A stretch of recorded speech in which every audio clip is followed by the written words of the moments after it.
Hi friends, நம்ம இன்றைக்கி ரொம்பவும் சிம்பிள் அண்ட் டேஸ்டியாக கேரட் அல்வா எப்படி பண்ணுறதுன்னு பார்க்கலாம். இது ரொம்பவும் சுலபமாக செய்திடலாம். குழந்தைங்களுக்கெல்லாம் இது போல் கொடுத்தா ரொம்ப லைக் பண்ணி சாப்பிடுவாங்க. ஹெல்த்தியாகவும் இருக்கும்.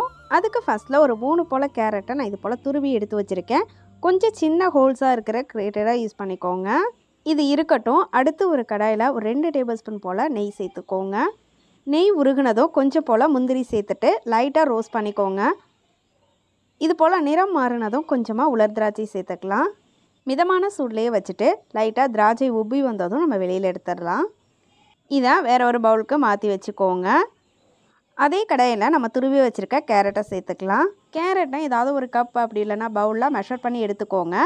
அதே கப்பில் மற்ற அளவுகளும் நம்ம சேர்த்துக்கலாம். அதுக்காகத்தான் எல்லா கேரட்டும் சேர்த்துட்டு ஒரு 4லேருந்து 5 நிமிஷத்துக்கு இதை குக் பண்ணிக்கோங்க. இது போல் நல்லா மிக்ஸ் பண்ணி விட்டுட்டே இருந்தீங்கன்னா நிறம் மாறி நல்லா குக்காகி வந்துடும். இப்போ பாருங்கள், நல்லா நிறம் மாறி இது நல்லா வெந்து வந்திருக்கும்.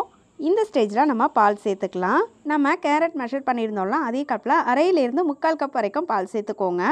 அப்போ தான் கேரட்டில் ராஸ்மல் இல்லாமல் நல்லாயிருக்கும். நம்ம சேர்த்துருக்க பால் நல்லா ட்ரை ஆகிறது வரைக்கும் இதை நல்லா குக் பண்ணி எடுத்துக்கலாம். லோ ஃப்ளேம்லேயே வச்சுக்கோங்க. இது பொறுமையாக குக் ஆனால் அப்போ தான் டேஸ்ட் ரொம்ப சூப்பராக இருக்கும். இடையிடையே மட்டும் கலந்து விட்டுட்டே இருங்க. இப்போ பாருங்கள், நம்ம சேர்த்த பால் எல்லாம் நல்லா ட்ரை ஆகி வந்துடுச்சு. ஒரே ஒரு சிட்டிகை உப்பு சேர்த்துக்கோங்க. ஸ்வீட்டோட டேஸ்ட்டை என்ஹான்ஸ் பண்ணி கொடுக்கும்.